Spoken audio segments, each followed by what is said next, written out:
하나님께서 오늘 우리에게 주시는 말씀 창세기 1장 14절로부터 25절까지의 말씀 한 절씩 교독하시겠습니다. 하나님이 이르시되 하늘의 궁창에 광명체들이 있어 낮과 밤을 나뉘게 하고 그것들로 징조와 계절과 날과 해를 이루게 하라. 또 광명체들이 하늘의 궁창에 있어 땅을 비추라 하시니 그대로 되니라.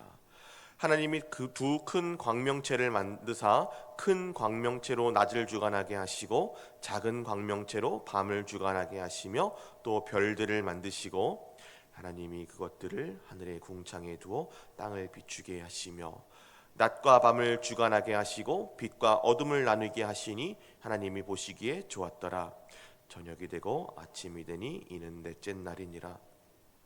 하나님이 이르시되 물들은 생물을 번성하게 하라. 땅이 하늘의 궁창에는 새가 나르라 하시고 하나님이 큰 바다 짐승들과 물에서 번성하여 움직이는 모든 생물을 그 종류대로 날개 있는 모든 새를 그 종류대로 창조하시니 하나님이 보시기에 좋았더라.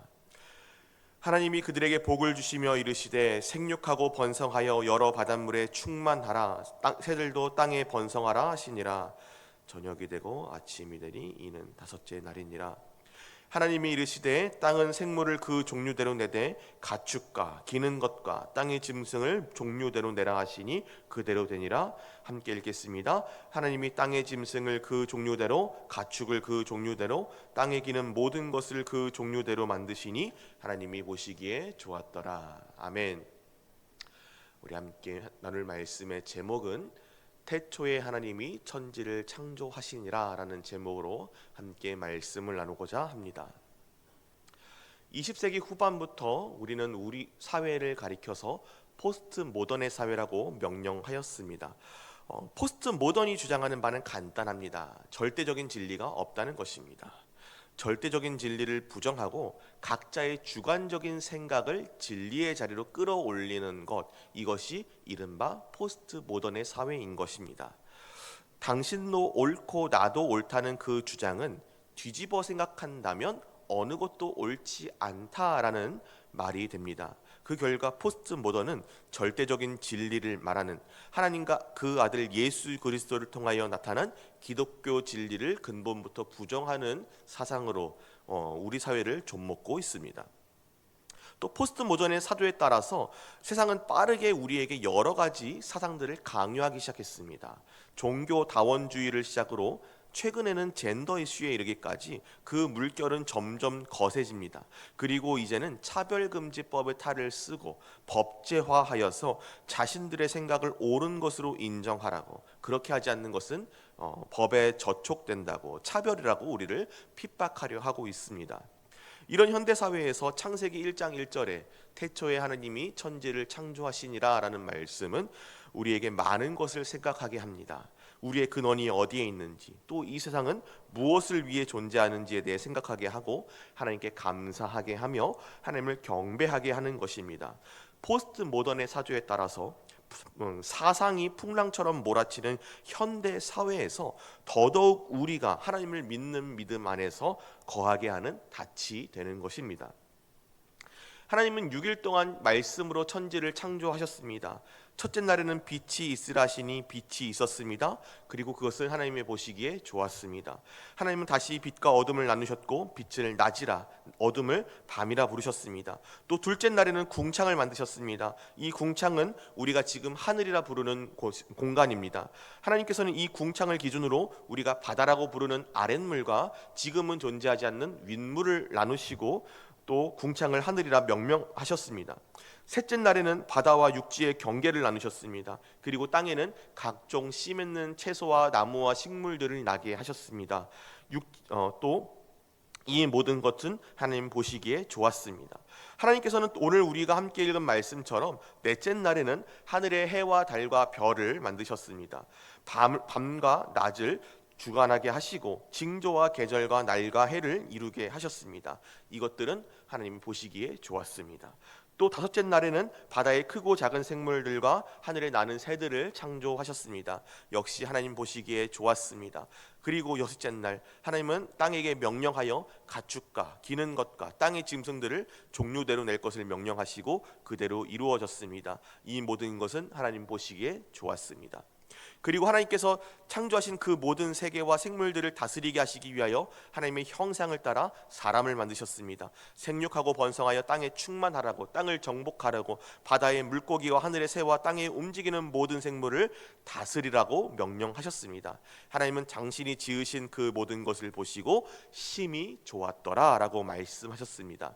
하나님께서는 6일 동안 천지를 창조하시고 일곱째 날 되시는 날에 안식하셨습니다.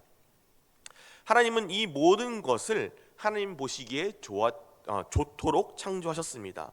여기서 좋다는 말은 히브리어 토브를 가리킵니다. 토브, 좋다, 아름답다, 선하다라는 뜻을 가진 단어입니다. 바꾸어 말한다면 하나님이 지으신 모든 것은 하나님의 보시기에 선한 것이었다라는 말이 됩니다. 하나님은 목적을 가지고 이 세상을 창조하셨고 그 지으신 것이 완벽하게 지으신 목적에 따라 뜻에 따라 지어졌습니다. 그렇기에 하나님께서는 지으신 모든 것을 보시고 심히 좋았다, 심히 선하다라고 여기셨던 것입니다. 그 목적은 다름 아닌 하나님의 영광에 있었습니다. 하나님께서는 최고로 영광스러운 분이시며 모든 영광의 근원이신 분이십니다. 하나님께서는 당신의 영광을 드러내시고 찬송받으시기 위해 천지를 창조하신 것입니다. 시편 8편에서 다윗이 이미 노래하였듯이 그 목적에 따라 천지 만물들은 창조되었고 천지 만물 가운데 하나님의 영광이 나타났으며 하나님 보시기에 선한 것이었습니다. 여호와 우리 주여, 주의 이름이 온 땅에 어찌 그리 아름다운지요, 주의 영광이 하늘을 덮었나이다. 여호와 우리 주여, 주의 이름이 온 땅에 어찌 그리 아름다운지요. 그러므로 마땅히 하나님을 대리하여 이 땅의 모든 것을 관리하고 정복하고 다스리도록 하나님의 형상으로 지으심을 받은 사람의 역할은 피조세계를 통하여 하나님의 영광을 발견하고 찬양하고 모든 영광을 하나님께 돌리는 것이었습니다. 그러나 아담의 범죄 이후 모든 사람 안에 있던 하나님의 형상은 전적으로 타락해 버렸습니다. 전적으로 왜곡되어 버렸습니다. 그렇기 때문에 사람 안에 있던 본성적으로 하나님을 아는 지식 역시도 왜곡되어 버렸습니다. 더 이상 사람은 피조세계를 보고 하나님을 알 수 없게 되었습니다. 이 세상에 나타난 하나님의 영광을 하나님께 돌리는 것이 아니라 피조물 그 자체에게 돌리게 되었습니다. 이것이 이른바 우상숭배의 시작입니다. 하나님의 영광을 도둑질하여 하나님이 아닌 피조물에게 바치는 행위이므로 우상숭배는 여타 다른 모든 죄악들과 마찬가지로 하나님께 대한 반역이었습니다. 그러나 하나님은 하나님께 대하여 반역한 우리를 포기하지 않으셨습니다. 창세기 3장 15절 말씀하신 대로 원시복음을 우리에게 허락하신 이후로 하나님의 구원 계획은 여전히 그 뒤로 조금도 쉬지 않고 우리를 위해 이루어져 왔기 때문입니다. 아브라함과 이삭과 야곱에게 찾아오신 하나님의 구원 계획, 이제 애굽에서 400년 종살이를 지나 모세를 통하여 마침내 자기 백성을 건져내시는 데까지 이르게 되었습니다. 하나님의 성실하심이 홍해를 가르고 자기 백성을 지나게 하시며 그 뒤를 쫓는 애굽의 군세를 수장시키심으로 이스라엘은 이제 애굽에 대하여는 죽은 자들이 되고 단절된 자들이 되고 하나님께 대하여 살아서 그의 백성이 되었습니다. 그러나 이렇게 하나님의 백성이 된 이스라엘에게는 여전히 큰 문제가 남아 있었습니다. 그것은 그들의 세계관이 여전히 애굽의 것이었다는 것입니다. 세계관, 쉽게 말해서 한 사람이나 집단이 세상을 바라보고 이해하는 관점입니다. 마치 안경에 비유하시면 안경으로 생각하시면 좋을 것 같습니다. 파란색 색깔의 안경을 쓰고 세상을 바라보면 세상이 파랗게 보이듯이, 또 빨간색 안경을 쓰고 세상을 바라보면 세상이 빨갛게만 보이듯이 이 우리에게 세계관은 우리가 바라보고 느끼는 이 세계가 어떠한 것인지 이 안경을 통해 바라보도록 이해하도록 만듭니다.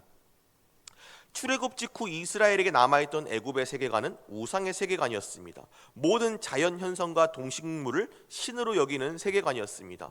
그러나 하나님의 백성에게 더 이상 애굽의 세계관은 있어서는 안 되는 것이었습니다.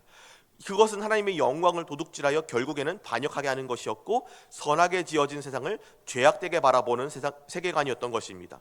그렇기 때문에 하나님은 모세를 통하여 창세기 1장과 2장의 말씀을 이스라엘에게 주셨습니다. 이미 400년 동안이나 피조물을 우상으로 섬기고 이해하는 것이 너무나 익숙해져 있는 이스라엘에게 그들이 가지고 있던 애굽의 세계관이 아닌 하나님이 세상을 창조하신 목적을 따라 하나님의 영광을 바라보는, 바르게 이해하는 하나님 백성의 세계관을 회복시키신 것입니다. 또 그런 의미에서 오늘 우리가 함께 읽은 14절로부터 25절의 말씀은 더욱더 중요한 것입니다. 하나님께서는 의도적으로 넷째 날 창조하신 해와 달에 대해서 말씀하실 때 큰 광명체와 작은 광명체라는 말씀을 사용하십니다. 왜냐하면 애굽에서는 해와 달을 가리킬 때 태양신 라와 달의 신 야릭이라고 섬겼기 때문입니다. 그러나 하나님께서는 그것들이 단순히 하나님의 명령에 따라서 빛을 전달하고 시간을 관리하는 등불에 불과하다는 사실을 말씀하십니다. 또 하나님께서는 별들을 만드셨고 땅을 비추게 하셨다라고 말씀하십니다. 이것은 이스라엘에게 대단히 큰 충격이었을 것입니다. 왜냐하면 고대 근동 사회에서 별들은 점성술에 따라서 하늘과 땅의 모든 징조를 나타내는 뭔가 신령한 매개체였기 때문입니다. 그러나 하나님께서는 단순히 그것이 땅을 비추는 무언가에 불과하다, 조명들에 불과하다라는 것을 알려주셨습니다. 또 다섯째 날 언급된 그 큰 바다 짐승들에 대한 말씀 역시도 마찬가지입니다. 고대 사회에서는 이 큰 바다 짐승들이 신들에게 대적하는 어떤 혼돈의 세력이라고 여겼습니다. 리워야단이라든지 라합으로 묘사되는 이 괴물들에게 어떤 신적이고도 대단한 권능이 있어서 신들과 대적할 수 있다고 믿었던 것입니다. 그러나 성경은 이것들조차 하나님이 단순히 말씀으로 만드신 피조물에 불과하다는 것, 그리고 이 바다 짐승들이 얼마나 크고 강대하다 하여도 결국에는 하나님께서 창조하신 피조물이고 그조차도 하나님께서 축복하시고 보시기에 좋도록 만드신 어떠한 것, 하나님께서 유지하지 않으신다면 있을 수 없는 것에 불과하다는 것을 알려주셨습니다. 더 나아가서 하나님께서는 여섯째 날 지어진 여러 들짐승들과 땅에 기든 것들과 가축들이 그 종류대로 하나님의 질서 아래에 지어졌다는 것을 알게 하십니다. 이것은 곧 하나님의 창조가 어떤 무차별적이고 혼돈 속에서 되는 대로 이루어진 것이 아니라 하나님의 계획과 하나님의 질서, 하나님이 정하신 한계 안에서 이루어졌다는 것을 말씀하시는 것입니다. 마지막으로 하나님께서는 하나님이 무엇을 위해 사람을 지으셨는지 알게 하셨습니다. 교리문답에 사람의 제일 되는 목적은 하나님을 영화롭게 하고 영원토록 그를 즐거워하는 것이라고 말씀하신 것과 같습니다. 사람은 하나님께서 당신의 영광을 위해 창조하신 모든 피조세계를 하나님의 뜻에 따라 하나님께 영광 돌리기 위하여 다스리고 보존하고 관리할 소망이 있는 자들인 것입니다. 그것을 위해 하나님께서 우리에게 하나님의 형상을 주셨습니다. 형상은 곧 그 존재만으로 그 주인의 형상을 나타냅니다. 또 그 주인이 지금 이곳을 다스린다는 것을 그 존재만으로도 나타내는 것입니다. 그것에 목적이 있습니다. 그러므로 우리는 우리의 존재로 하나님의 왕권을 드러내는 자들인 것입니다. 하나님은 이스라엘이 또 그리고 예수 그리스도로 인하여 접붙임을 받은 우리 모든 성도들이 이 사실을 알고 그 존재만으로 하나님의 영광을 드러내는 자들이 되기를 바라셨습니다. 사랑하는 성도 여러분, 오늘 우리는 창세기 1장 1절에 태초에 하나님이 천지를 창조하셨느니라 라고 하시는 그 말씀이 왜 선포되었는지, 무엇을 말씀하시는지, 우리의 정체성이 어디에 있는지에 대해서 말씀을 나누게 되었습니다. 그리고 이 말씀이 출애굽한 이스라엘 백성, 아직도 애굽의 세계관이 남아있던 그들에게 하나님의 백성으로서의 세계관을 회복시키기 위한 말씀을 주셨다는 것을 나누게 되었습니다. 세상은 우리에게 포스트 모던에 따라 절대적인 진리는 없으며 각자의 생각과 상상이 곧 진리가 된다고 말합니다. 예수 그리스도 안에만 구원이 있다고 말하면 우리를 욕하고 우리를 비난합니다. 왜 천주교와 불교가 서로 존중하고 부처님 오신 날에 신부님들이 가고 크리스마스에 불교의 스님들이 오시는 것처럼 서로 왕래하지 못하고 너희는 성경 안에만 구원이 있느냐고 말하느냐고 비난합니다. 또 하나님께서 질서로 창조하신 성을 부인하고 내가 나의 성 정체성을 결정하겠다는 젠더 이슈를 만들어내었습니다. 또 동성애를 잘못되었다고 말하지 못하게 법제화하려고 하고 더 이상 순전한 기독교 진리를 선포하는 복음을 말하지 못하게 하려고 합니다. 또 이들은 인권이라든지 존중이라든지 화해라든지 화학과 같은 듣기에는 선하고 좋은 가치관들을 가지고 자신들을 정당화하고 우리를 비난하는 데 사용합니다.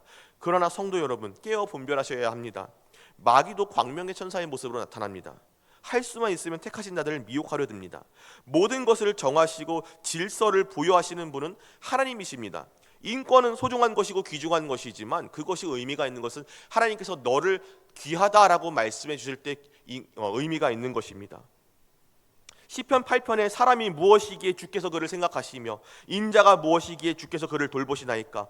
그를 하나님보다 조금 못하게 하시고 영화와 존귀로 관을 씌우셨나라고 고백한 것이 바로 이것을 말합니다. 하나님께서 그렇게 정하지 않으셨다면 사람은 아무것도 아닙니다. 사람이 무엇이기에 귀하다고 여김을 받을 수 있을까요? 하나님께서 귀하다고 말씀하셨기 때문에 귀한 것입니다. 반대로 하나님께서 사람을 귀하게 정하시기에 사람은 하나님께 감히 영광 돌릴 수 있는 자들이 되었습니다. 하늘과 땅과 바다의 모든 피조물들을 정복하고 다스리고 보존할 수 있게 되었습니다. 결정권은 하나님께 있는 것입니다. 존중, 화해, 화합 정말 아름답고 귀한 것들입니다. 선합니다. 그러나 하나님께서 질서 안에서 정하시고 허락하신 틀 안에 있을 때 화합이 의미가 있고 존중이 의미가 있고 화해가 의미가 있습니다. 하나님 없이 내가 무언가를 결정하고 정의하고 판단하려 드는 것은 결국 우상숭배입니다. 죄의 근본 원리인 것입니다. 과거 애굽에게는 자연물에 대한 우상숭배로 나타났다면 이제는 인간 자신의 생각, 자기 자신이 우상숭배의 대상이 되었다는 점이 다를 뿐입니다. 이처럼 세상은 사람이 누구인지 스스로 결정하라고 우상숭배하라고 말하면서 우리를 유혹합니다.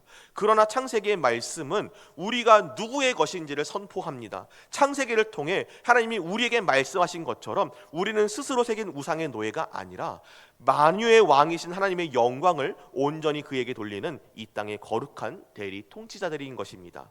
그러므로 사랑하는 성도 여러분, 새로운 한 해를 시작하는 우리가 창세기 1장의 말씀으로 시작할 수 있다는 것은 대단한 복인 줄 믿습니다. 오늘 말씀을 통해 우리가 우리의 근원이 어디에 있는지, 무엇을 위해 있는지 다시 확인하고 우리의 자리를 찾으실 수 있기를 소망합니다.